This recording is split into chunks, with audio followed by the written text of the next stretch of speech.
Emergency! Just a few moments ago, Godzilla appeared at Toronto Beach. The monster is killing everyone. The good are being killed, as well as the evil. We must have help, or all of Japan will get trampled. Godzilla will crush our entire nation.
People, ALP 2000 right back at you with another video. Yes.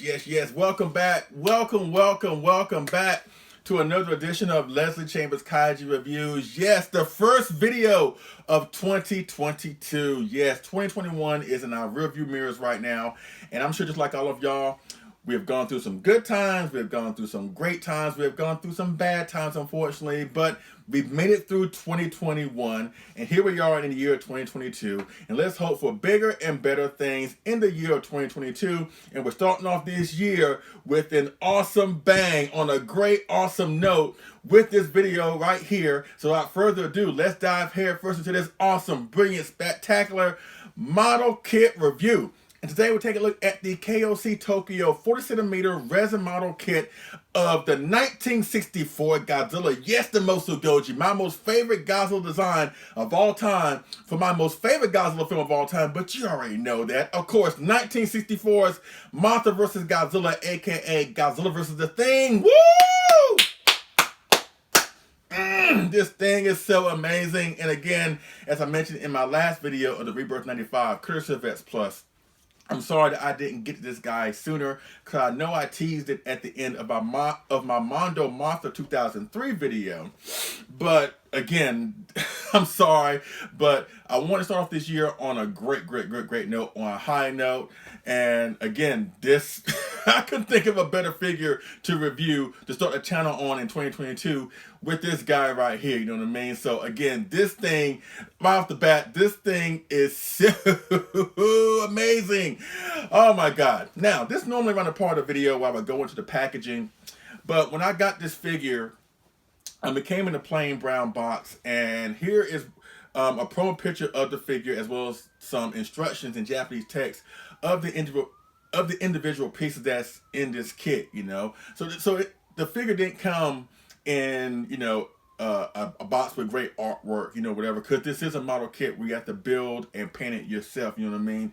But the promo picture where the kit, what the kit will look like fully painted and assembled does look really good. And again, the sheet that has the individual pieces, you know, the hands, the head, the bulk of the body, the tail, whatever, that's included. But again, it's not about that. It's about the figure. It's about the model kit itself. Oh my God. And I got this kit unexpectedly, as a matter of fact. This was a surprise acquisition of the year 2021. I wasn't expecting to get this guy, but I ended up getting it through some great, awesome circumstances. And you know what? I would normally cover that during this part of the video, but since that story is so beautiful and it's so awesome considering how I got this guy, I will actually say that towards the tail end because it is an amazing story. I know I probably talked about it in other videos or other forums, but I'll go deeper into it towards the tail end of the video.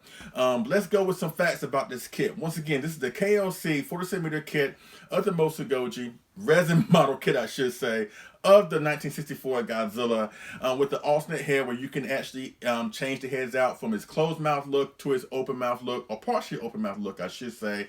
And this kit is awesome. Now, before I got this kit in my collection,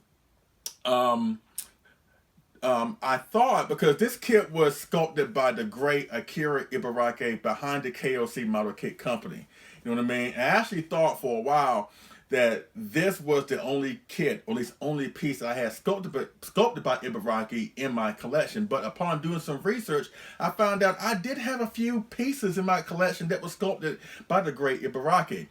First and foremost, the 30cm version 2 of the 1999/2000 Godzilla that came out through Diamond, as a matter of fact. And that figure it's amazing, but that kit was actually based off a KOC kit. You know what I'm saying? It was a KOC resin model kit, not 40cm, but it was still, you know, a resin model kit of that same version of the 99 Godzilla. And S Plus just used that sculpt to make a vinyl figure version of that sculpt, or that figure I should say. So that figure at the end of the day was a sculpt by Ibaraki, which I really didn't know until I'd done some research. Or the 30cm Megalon that came out last year, which right now at the time of this recording, he's currently in the running of being the figure of the year. That figure is amazing. It is awesome. And guess what? That figure was sculpted by Akira Ibaraki, right? Well, how about the 30cm 1964 Godzilla, which has been regarded as one of the best Godzilla figures of all time. And I thought that was an original creation from S Plus, right? But no, that's actually a sculpt from Ibaraki. And again, that sculpt of that figure is amazing, which is why it's regarded so high by a lot of people, right? Or the 30cm 1962 Godzilla, the King Goji, which in my opinion is the best version of the King Goji the S Plus has ever done. And again, I thought that was an original S Plus creation, but again, that's an Ibaraki sculpt. So between the 64, 62 Megalon, the 99 that I talked about, as well as this Godzilla here, Ibaraki knows what he's doing. He definitely knows what he's doing, and he has become really one of my top 3 favorite sculptors when it comes to Godzilla or Kaiju collectible pieces. Number 1 is Sakai, right? I will always favor Sakai because that man, his hands should be considered a national treasure. Because what that man has sculpted and created is so amazing. Number 2 would be, I forgot his first name, but Niwa, I think that's his last name. The guy behind Monster Maker 28 kits. Oh my God, that guy is amazing. Number 3 would be Ibaraki. You know what I'm saying? Nothing against the other Japanese kaiju sculptors out there that's made some awesome kits and figures and collectibles over the years. But those are my top 3. Those are the ones, if I see something sculpted by them that really catches my eye, I'm definitely purchasing it or buying it. You know what I mean? Their work is amazing. And in my opinion, their work is flawless. All 3 of them. And they are so amazing, especially some of the work that they have put out over the years. Now, when it comes to the KOC, now, again, I am an S Plus guy. I'm not really a model kit builder per se. You know what I mean? I have no expertise or skills to build and paint these things. You know what I mean? So I'm not really into the model kit game. You know, I don't really know a lot about the release dates and all that good stuff. But I did do some research on the KOC 40cm style of kits. And I know that he made one of the 1954, Ibaraki I'm talking about, he made one of the 1954 resin model kit, 40cm that came out, I want to say in 2019. This figure came out, or model kit I should say, came out in the year 2020. Also in that same year, 2020, he brought out a 40cm 1999 Godzilla, which again, I'm really kicking myself in the foot for not getting that kit, because the 99/2000 is one of my most favorite Godzilla designs of all time. And I kind of wish that I would have gotten that kit, you know. But, you know, it is what it is. And recently, in the past 2 months of last year, 2021, I know that figure or model kit just dropped. He made a 40cm 1962 Godzilla, which actually, you know what? I'm getting that kit. It is in the hands of my great friend and awesome co-host on Collector Monsters, David at Dopko.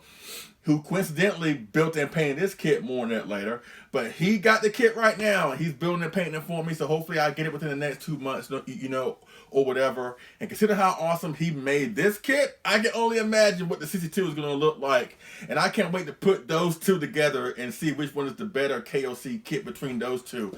Now, suit-wise, I prefer the 64 over 62, but collectibles is a different story, and again, I'm looking forward to seeing how those two figures or model kits will look compared to each other when I get the KOC King Goji in my possession. But more on that when that figure does arrive to me. But again, the KOC 40 centimeter kits, they're amazing. And even David would tell me, because he told me that he was going to get this figure or model kit.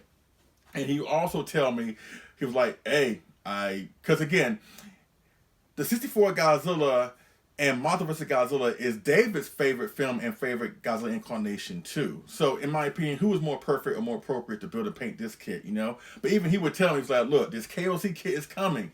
And he said, I know you have the M1, I know you have the 30cm 64 from X Plus, I know you have various Mosu Gojis in your collection, but you might want to add this guy in your collection. And I was hearing him, but at the same time, my money was tied up with other things. Now, mind you, this kit was an expensive kit. You know, not to mention that it's resin, so the shipping was kind of off the chain with this guy. But again, since I don't have any expertise and skills to build and paint these things, in my position, I have to buy the kit, find somebody to build and paint it for me, pay them to build and paint it for me. Not to mention I have to pay for shipping to that person. They have to pay for shipping back to me. It was just another expense that I really didn't have the extra money for, considering all the stuff I was buying in 2021. But when I saw David's and then I saw Richard Isso's, more on that later, I was really kicking myself in the foot. I was like, man, I should have got this figure. And I ended up getting it through unexpected, awesome circumstances. And again, I will go into that towards the tail end of the video. So that's the backstory about KOC, or the 40cm kits, I should say, or these Ibaraki sculpts that I have in my collection. And again, that man, just like I just said, that Sakai's hand should be considered national treasures, so should Ibarake's, in my opinion, because he has done a phenomenal job when it comes to the sculpting of these figures, or at least of these 40cm model kits, or just his kits in general, you know? And the thing about model kits is, like, it has to be perfect, in my opinion. It has to have the perfect sculpt, and it has to have the perfect paint job. If one of those things are off, in my opinion, it kind of throws everything off. So if the sculpt is off, even though it has a great paint job, it wouldn't sit right with me. Or vice versa. If the sculpt is correct and the paint job is not what it should be, then it's kind of off. But this is the perfect synergy between Ibaraki sculpt, David's Jedi Master paint skills.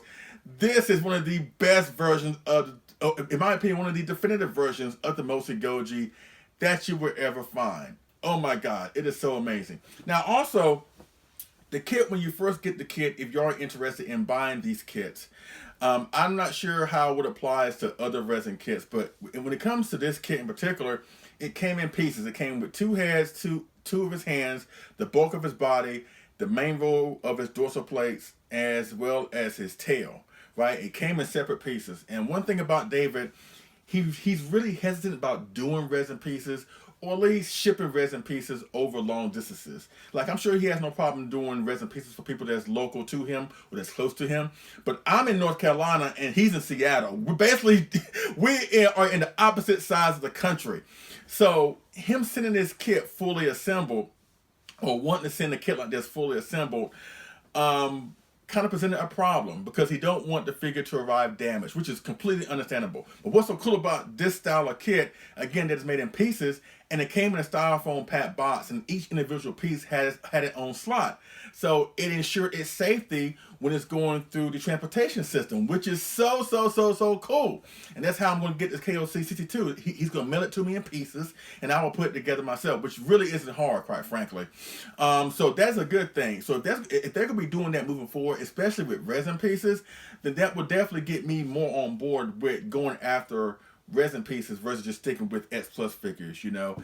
And again, like what Leonardo DiCaprio said in Django, because like I said, at first I wasn't really paying attention to a lot of these kits, the KOC kits in particular, but after getting the KOC King Goji, like he said in Django, At first, you had my curiosity. Now you have my attention. And again, between the 54, the 1999, man, between those two, I wish I would have got the 99. I'm definitely going to be on the lookout for more KOC goodness coming down the pipeline in the year of 2022. But again, this figure is amazing. This model kit is amazing. So let's get up close and personal with this guy right here. Once again, this is the 40cm resin model kit of the 1964 Godzilla. And again, because it was built and painted by David Air Dopko, first off, let me just say this. That guy is amazing. I love him to death. He's like a brother to me.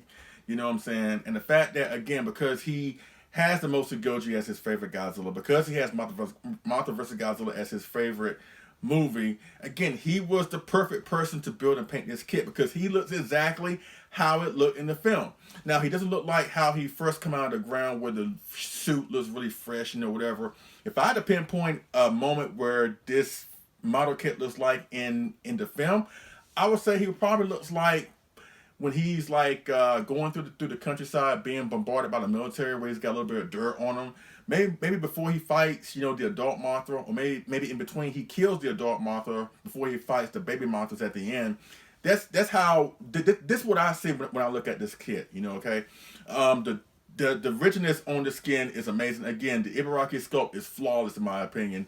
The charcoal gray skin looks great. He had that little highlight on his chest, like that line right here, that little streak that goes down his chest in the middle of his body, which is kind of like it's like a customary thing that we seen in the Showa period when it came to certain Godzilla suits, or most of the Godzilla suits, I should say. And the way he applied the highlights on that streak on this model kit looks really, really good. The claws are sharp, which is, again, that's like a signature thing when it comes to this version of Godzilla. His claws look really, really sharp, really, really menacing, and the way his hands and claws are positioned, like he's about to attack something or pounce on something, it just looks really good. The toenails, off bone white, dirty bone white, whatever, same as the claws here. The color on the claws and the toenails look really, really, really good. No different than the dorsal plates. Let's go to the dorsal plates. And again, the dorsal plates, the main row was one separate piece, and it looks great. The shapes of the dorsal plates look exactly like the suit. The color on the dorsal plates, the bone white on the outskirts of the plates, as well as the dirty black charcoal gray skin that's on the majority of Godzilla's body here on the interior of the plates, looks really, really, really good. Now let's go to the tail. The tail looks amazing, and as you can see here, because it's made of resin, it doesn't need a tail stand. Now, if this was a vinyl figure, it would probably need a tail stand because when it gets hotter, sometimes vinyl does sag a little bit. But with resin, you don't really have that issue. So it's cool to finally have a figure that you don't need a tail stand. Now, mind you, I never had a problem with tail stands, but I know some folks do, and that's understandable. But at least with this kit right here, especially with the way the tail is elegantly sculpted, like he's swaying upwards with his tail, which is what he did normally in the film anyway. The fact that it's sculpted like this and it's made of resin, and the fact that it doesn't need a tail stand just makes it more lifelike when you position it on your shelf. It looks really, really, really good. Again, hands look good, claws look good, the streak down his chest look good, the toenails, the sculpture or the skin sculpture looks really, really good. The tail, oh my god, it looks great. Now let's go towards the heads. Now again, it comes with two different heads where you can assemble them at will. And once you apply each individual head, you can barely notice the seam. Now, to mind you, I never really been, seeing seams doesn't really bother me. And again, I know that's something that really has bothered some folks, whatever, but it doesn't really bother me. But you can barely make out the seam when you alternate the heads or when you change the heads.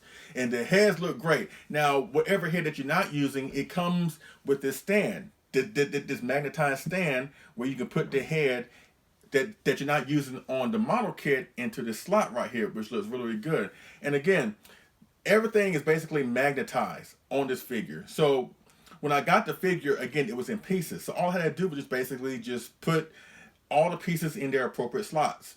The hands, the main row of dorsal plates, as well as the tail here, and as well as the head, or the head that I was using at the time. Now, let me just say this. if you do get this figure or this model kit, the magnets are okay, but there are a couple that are not really strong. There were some times where I put the dorsal plates in, and sometimes I would grab the figure even delicately, and sometimes it will pop out. So what I did was I applied some super glue to the dorsal plates, as well as the hands here, as well as the tail. Because I didn't want to take a chance of picking up this figure or this model kit and the tail pop off, you know, whatever. And if it's on a, and if you're on a hard surface, oh my God, and it's got some height, because it is resin, it may be damaged if it gets dropped somewhere. So to ensure that nothing popped out or nothing will fall off this figure, I just applied some super glue on to the, you know, in the slots of the hands, the tail, as well as the dorsal plates, because I'm not going to sell this guy, you know, whatever. So it made more sense for me to super glue everything together and have it fully intact. Again, I'm not going to super glue the head, because there are times where I do alternate the head. Now the closed mouth head looks awesome. You know, the color on his evil eyebrows, just the eyes look great. He had the fangs popping out, you know, on both sides of his upper jaw. Looks really, really good. Then when you change it over to the partially open mouth head, it looks really good. You know, the teeth are sculpted really well, where you see the rest of his teeth. His tongue looks really, really well. Between the two head options, I actually prefer, even though I love the partially open mouth head, I actually prefer the closed mouth head more. To me, the Mosu Goji looked more sinister when his mouth was closed. Kind of like the 75 or maybe the 84. Like, it's something about seeing his mouth closed on those three versions of Godzilla makes him that even more menacing. Even though with the sharp light teeth when his mouth is open, that's a menacing look too, but it's something unnerving about seeing this version of Godzilla, the 75 as well as the 84, with his mouth closed. He just looks really, really evil. Even though the 75 is not evil, but still, he looks mean and vicious when his mouth is closed. No different here with the 64 here. But again, it's nice that you have that option where you can alternate the heads. The same thing is going to be applied to the KOC, because I think that 62 KOC that I'm getting, excuse me, because I think that figure is going to come with two alternate heads, one open mouth and one closed mouth. Same thing happened with the 99. It came with a closed mouth as well as the open mouth. Man, I should have got that figure. I might. You never know. But anyways, this figure is amazing from head to tail. Just everything, the sculpt, just everything. Ibaraki did his thing. Oh my God, he did an awesome job with this thing. Just the way he sculpted the skin, the dorsal plates, you know, the sharpness of the claws, the sharpness of the toes, you know, whatever. The teeth, the mouth, everything, the eyes, the hooded eyes and everything. And again, once you bring in David's Jedi Master expertise when it comes to building and painting it, or painting it, I should say, oh my God, it's just flawless. It looks absolutely perfect in my opinion. I don't know what the hell I was thinking passing on this guy. But again, I was able to come across it through really blessing and a lot of good luck. But still, once again, I'll talk about that later on. So that's it with the model kit, you know, whatever, up close and personal. This thing is great. It is so amazing. You're probably wondering, because you know I have the rubber skin 50cm 1964 Godzilla. And I've always regarded that figure as like the crown jewel of my collection. It is my most favorite piece in my collection. No offense, guys. No offense to the rest of y'all. But y'all know that figure, I've always regarded that as like my #1 figure. And my #1 Mosu Goji collectible in my collection. Which one is better? This one or the M1? Oh my God. Don't put me on the spot like that. Do not put me on the spot like that. I can't answer that right now. I'm gonna stall. I'm gonna try and vamp and work around it. But I will say this, he is fighting for that top spot with this guy right here. I'm not gonna say if this claims a top spot just yet, because I'm still trying to figure that part out. But again, this is amazing. Now, let me just do one size comparison. I'm not going to jump to figure review and size comparison. I'm going to just do just one where I bring up basically all the Mosu Gojis, all the 1964 Godzilla collectibles I have in my collection. And let's see how this guy pairs up with the rest of them. So let's go with that one size comparison with all the Mosu Gojis I have in my collection. So let's do that right now. Okay, folks, this is the first and only size comparison. And again, I'm not going to drown the figure review and size comparisons. I know I have a tendency to do that a lot. I'm not going to do that during this video right here. Really, this is the only size comparison or comparison that matters. And again, These are all the Mosu Gojis or 1964 Godzilla collectibles I have in my collection. Yeah, I'm kind of a fan. Yeah, I'm kind of a fan. So let's go down from the bottom, from left to right. Let's try to figure this thing out. Of course, down at the bottom, I have the NECA 1964 Godzilla, which looks great, all things considering. Next to him, I have the Defo Real Standard Edition of the 64 Godzilla. Of course, the 30cm 1964 Godzilla that I talked about earlier, again, sculpted by the great Ibaraki. Above him, the Standard Edition of the X Plus Gigantic 1964 Godzilla. Of course, the man in the hour, the KOC right there in the middle with the alternate head in the foreground of him. Behind him, of course, my holy grail, or he's fighting for that top spot now, the M1 50cm rubber skin 1964 Godzilla, of course. Next to him, I have the X Plus Gigantic Series 1964 Godzilla. That, of course, is the Rick boy with the blue fins and the closed mouth option. Or permanently closed mouth, thanks to me. Of course, down the foreground of him, I have the Favorite Sculptors line 1964 Standard Edition, courtesy of X Plus. And finally, down at the bottom, I have the 25cm version of the 1964 Godzilla, courtesy of X Plus. Again, I'm a fan. I forgot I had these many 64s in my collection. At first, I thought I had more 62s, which would have been more ironic considering that sometimes I kind of give that suit crap. But I love the 62. Y'all know that. But I love the 64. The 64 is just, that's my jam. That's my jam. And to finally have all these together, this is a great setup here involving the Mosu Gojis. And again, you're probably wondering who's at the top spot. Well, I'll tell you what, because I'm still trying to figure that part out, which is not easy, quite frankly. But I will tell you the top three. Nothing against, you know, the X Plus Gigantic Series versions or the Favorite Sculptors line version or the 25cm. They're all great figures and all great representations of the Mosu Goji, even though they may be off in certain respects. But for me, my top three Mosu Gojis in my collection are the X Plus 30cm version, of course the KOC, and the M1. Those are my top three. But if I had to knock one off of that, of the top three, it would be the X Plus version. So it would come down basically to the KOC and the M1. And which one do I favor more? Which one would take the top spot? Because again, for a while, I would say unquestionably, the M1 will always take this top spot. Nothing has even come close to knocking this guy off the top spot. But that KOC is, oh my God, that KOC has proved to be as much of a threat to claiming that top spot over any other piece that I brought in my collection since I got the M1. And that right there is high praise enough, even though I can't really go into which one I favor more, because at this point I don't really know. And this is a great shot of all the 64s I have in my collection. Yes, my favorite Godzilla design, the Mosu Goji from my most favorite Godzilla film of all time, of course, Mothra versus Godzilla. So that's it with the first and only size comparison. And again, I know I talked about, you know, the story that led up to me getting this model kit. I've been teasing it. And I know I've talked about it a few times before, but not too in depth. But you know what? We'll go in depth in this story right now. So let's go to the final commentary portion. Let's talk about how I got the KOC model kit of the 1964 Godzilla. So let's do that right now. Okay, folks, I'm back with my final thoughts of the KOC-Tokyo 40cm Resin model kit of the 1964 Godzilla. Again, 10 out of 10. I don't see anything wrong with this figure. The sculpt is flawless. The way David painted this guy is flawless.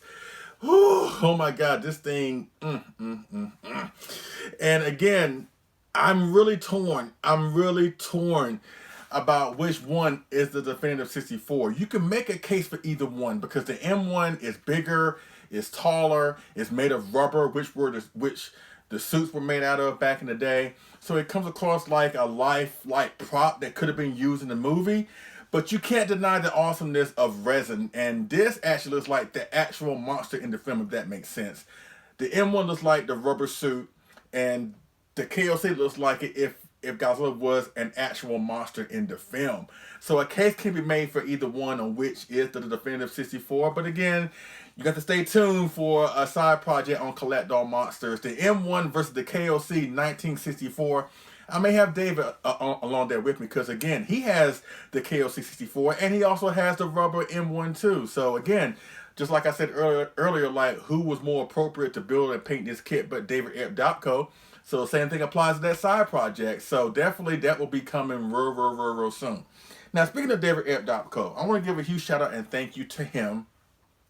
Of course, my beautiful wife, Sandra, Richard Iso, Mr. Fresh Vinyl, Richard Iso, and of course the fine folks at Kaiju Live, specifically Aj Russo. Because again, this was an acquisition that I wasn't really expecting to get. It just came into my lap basically unexpectedly. And what happened was, again, my wife and I, Sandra, since G-Fest got canceled this year, you know, me and Rich have been talking, and he and I are good friends. So my wife and I always have a trip during the summer in July or maybe June or whatever, but we always plan to go somewhere. And since G-Fest was canceled, we decided to go up north, all the way up to Massachusetts, and hang out with Rich. And we also decided that we would stop along the way to New York to check out AJ and his family. And we also decided to stop in Philly on the way back down to say hello to our great friend and co-host on Collect All Monsters, John Ruffin. So it was basically like a G-Fest road trip in a way. And again, we were just going up there just to see our friends and just to hang out, you know. But when we get to Rich's, and his house is awesome. His house is amazing. But he had, the way his living room was set up, he had like his big TV there and his couches, you know, whatever. But in the corner of his living room was the KOC-64, basically the exact version. Because again, David painted his kit as well, right? And it was in the corner of the room. And Rich would tell you, there were so many times. Now, don't get me wrong. We had a great time. We had a ball. I'm looking forward to hanging out with that dude sooner rather than later. But there were times where he and I would have a conversation. Let's say we're talking face to face like this, and let's say the KOC is like right behind me. There are times where I would just talk with him, that all of a sudden I would just gravitate slowly towards the KOC, because I was like, it was so amazing. It was so cool. It was so awesome. I didn't really expect for it to be that cool, even though David told me along the way, like, look, man, this thing is awesome. You need to get it. You know, don't sleep on this thing. You may regret it. And boy, was he not lying. He wasn't lying when he said that. So again, there were lots of times where he and I would talk, and I would just be staring at this KOC-64 because it was that awesome. And of course, we did a couple of videos and projects while we were up there. And he said, you know, you never know. You may find one out there. Because again, kind of like X Plus figures, even more so scarce with model kits. They don't make a good chunk of these, quite frankly. So if you're able to score one or able to pre-order one or just get one in general, then you got yourself a good grab, because there's not too many of these floating out there. And if you do find one floating out there, he's going to be horrendously overpriced. So when he told me, or when he said, you know, Leslie, you might be able to get one down the line. Just don't lose hope. If you're able to find one, try and get it. I was like, okay, fine. In the back of my mind, I didn't really put too much faith in that. Even though it was nice for him to say that, I didn't put too much faith in that because, again, I don't want to get my hopes up and then I get up and then I end up being disappointed at the end of the day. So I was like, it's nice for you to say that. But I was like, well, if I do, I do. If I don't, I don't. Whatever. Fast forward a couple days, because we spent like 3 days up there with him in Massachusetts. Then we left on a Saturday, went down to New York, Long Island, New York, I believe, or Ronkonkoma, wherever AJ lives. And we stopped by Aj Russo's house and saw where he does his awesome Kaiju Live shows. And I saw his awesome Kaiju collection, not to mention his superhero collection, and learning that he's a huge Batman fan like I am. Now, I'm not a Batman fan when I want to collect statues of him, but seeing AJ's superhero collection as well as his Kaiju collection made my jaw drop. I was dragging my jaw on the floor. I had so much dust and dirt on my chin because my jaw was on the floor because he has so much awesome stuff. I did not know. Like the stuff that you see behind him pretty much every single time he does a show, that's just like a bare minimum. I'm sure, and I'm telling you, it's a bare minimum. He got lots and lots and lots of stuff. And so as he's showing me his collection, he's showing me where he packages his figures and send them off to customers and blah blah blah. He showed me this kit. And he was like, look, you know, it's like, I enjoyed this kit, But I think that you would probably appreciate it more. Now, don't get me wrong. I'm sure he did appreciate the kit, but he was like, look, if you want it, I'm able to sell it to you if you really, really want it. And I was like, really? He was like, yeah. He's like, I do appreciate it, but I think you probably would appreciate it more. And so I talked it over with my wife, and she was like, look, if you want it, then that could be like an early birthday gift for you. And she gave me the money to buy this kit. So in between the awesome David at Dopko that built and painted this kit, Aj Russo, my beautiful wife Sandra, and of course the blessing, or at least the goodwill or the good words from Richard Issa, between those four people, that is how I got my hands on this figure. And to me, that really means a lot, because it's very easy nowadays with collectors, when it comes to buying pieces from Japan or just buying kaiju collectibles in general. It's really easy to just find what you're looking for, if they're out there or available, click that buy button, and then like a few days later it's at your doorstep. It's really easy to do that. But when you have a piece that you wasn't really planning on getting, but yet you really wanted it, but yet you found yourself in the right place at the right time, surrounded by the right people and awesome people, this is not only a figure acquisition, this is a blessing. Because again, I wasn't really expecting this, and I'm really honored to have this piece. Again, that it came at the hands, built and painted, or at least painted by one of my best friends, David at Dopko. The fact that it was sold to me from another best friend, Aj Russo. The fact that another best friend gave me well wishes on it, Richard Issa. The fact that even though she's my wife, she still is my best friend also, actually helped me get this guy. Again, between all those four people who are my awesome support system, and I love them all to death, the fact they all had a hand in me getting this guy, because they all know that how much I love the 64. They know I love the 64, above anything else when it comes to Godzilla. And the fact that all of them had a hand in me getting this collectible, which I wasn't really expecting to get to begin with, this makes it, even though the Spiral Studios King Ghidorah was my favorite acquisition of the year 2021, this one actually means the most. It really means the most on a sentimental level, because those four awesome people had a hand in me getting this guy, So that's a story about me getting this guy. And again, I'm so blessed to be surrounded by these awesome people, So Sandra, AJ, David, Rich, if you're out there and watching, thank you so much. I really do appreciate it. I love y'all, every single one of you. Y'all mean the world to me. Y'all have no idea what y'all mean to me. And thank you so much, because this really is an awesome figure acquisition, and it was an awesome birthday gift. And again, I cannot thank you enough. But if you can find this kit for a good price, and again, trying to find one is easier said than done, but if you find one, hey, I'm living proof, okay? I found this kit, even though through great circumstances, but still I was able to get it. So the same thing can happen to you. If you can find one for a good price, or if you know somebody that can build and paint it for you, please get your hands on this kit, especially if you're a Mothra Goji fan, because again, if you don't have the M1, this is the definitive 64 you need in your collection, especially if you're a fan of that suit and of the movie. And again, thank you so much, Sandra, AJ, Rich, and David. I really do appreciate it. Thank y'all so much. Yes. So that pretty much concludes my review of the KOC-Tokyo 40cm model resin kit of my most favorite Godzilla design of all time, the Mothra Goji from my most favorite Godzilla film of all time, 1964's Mothra vs. Godzilla, aka Godzilla vs. This Thing. Yes. You have any questions, tell me down in the comment section. Hit me from Facebook via Leslie P. Chambers. We'll definitely go from there. Yes, once again, oh my God. With this acquisition, again, this has really opened my eyes up to get more into model kits. Since I have, again, I got David at Dopko, I got a few friends that are builders and painters, Steve Serajoli, Steve Heron, Burley Vane, Mark Sanyang.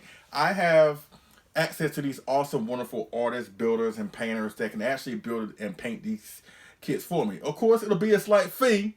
Right, David? Like Kumiyama says in Mothra vs. Godzilla, I'm sure it'll be a slight fee to have them do it for me, but it's worth it.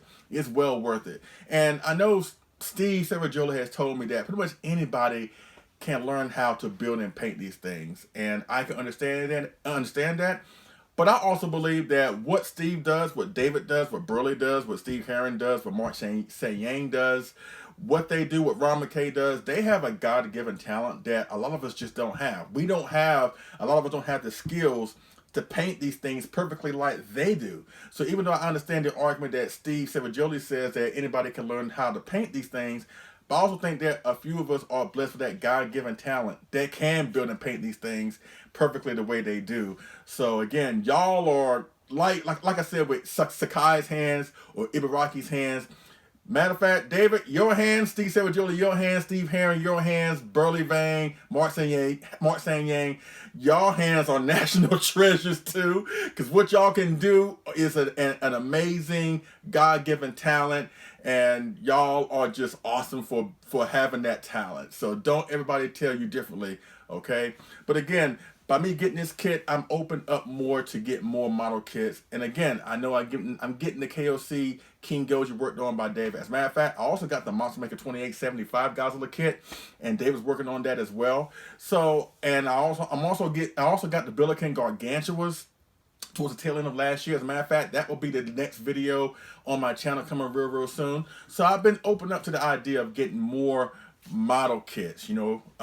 That's basically what X Plus figures are. They're basically pre-painted model kits. All you gotta do is attach the tails.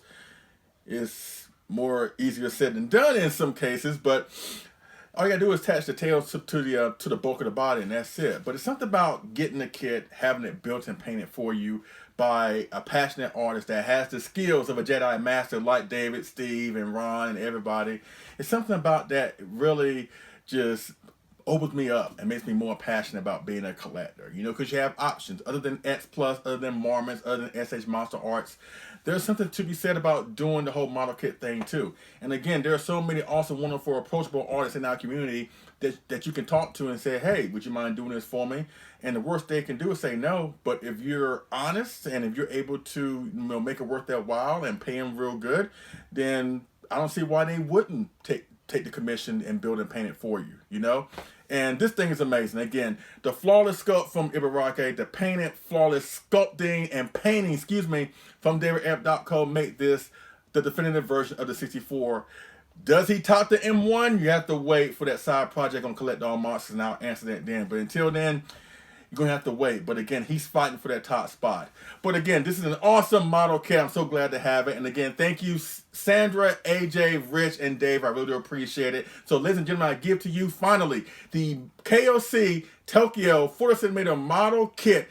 Resin model kit, I should say, of the 1964 Godzilla, aka the Mothra Goji from Mothra versus Godzilla. This is an awesome kit, so if you find one for a good price, please get it. You would not be disappointed.